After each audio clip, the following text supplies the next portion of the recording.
Hi, it's Olivia, and The Rage of Dragons is the debut novel by Evan Winter, and this follows Tao, who is part of the Omehi people, and the Omehi colonized the land that they were on centuries ago and have been in a constant war with the native people who live there, so they are very military-based, and Tao is on this path for revenge, and he is of the lesser caste in this caste system, so he has to rise through the ranks of the military to try and be the very best fighter that he can be. I think this book was enjoyable and frustrating, though I think on purpose, and I think it had so much potential to be incredible, though it fell a little short for me.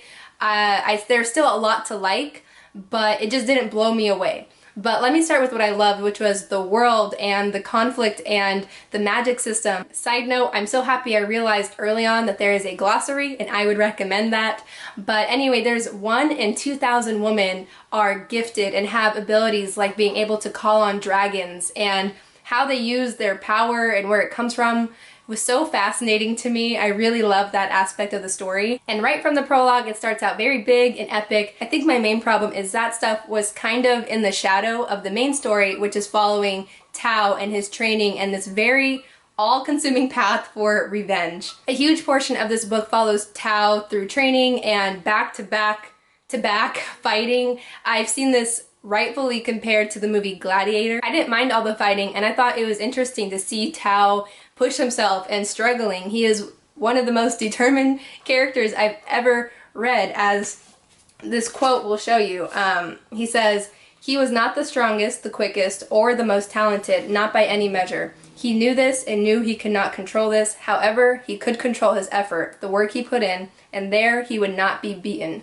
That completely sums up his mentality. And there's a pretty neat twist to how he's able to train as much as possible.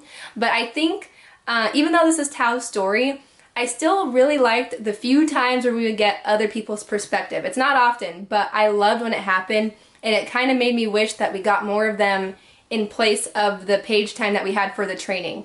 Like maybe some of his friends, or the natives, or the love interest Zuri. Side note, for the character Zuri, I don't recall a physical description of her beyond that she was beautiful and had brown skin. If you've read it and you found one, please let me know, because I didn't see it, and I was like, does she have braids? Does she have Bantu knots? Is she bald? And if you want a book where you want to yell at the main character constantly, this is for you. While Tao is determined, he is very rash and foolish. He realizes sometimes too when he's being foolish. His love interest, other characters have called him out on his foolish and idiotic behavior sometimes. You realize the path he's on is incredibly unhealthy, and he sacrifices so much, and he's also still grieving, and he just takes bad risks. From the beginning, he had what I thought was a good plan, and he would constantly, in a moment's notice, just toss away the plan and just act out.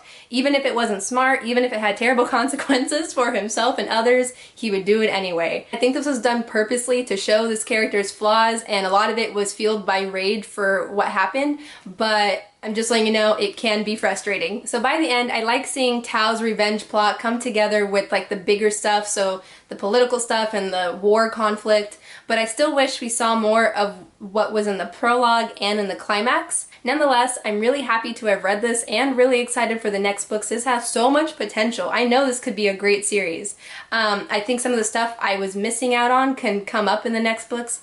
And this is his debut novel. I feel like it can only go up from here. So if you've read this, I'd love to know your thoughts, and I'll see you in another video. Bye.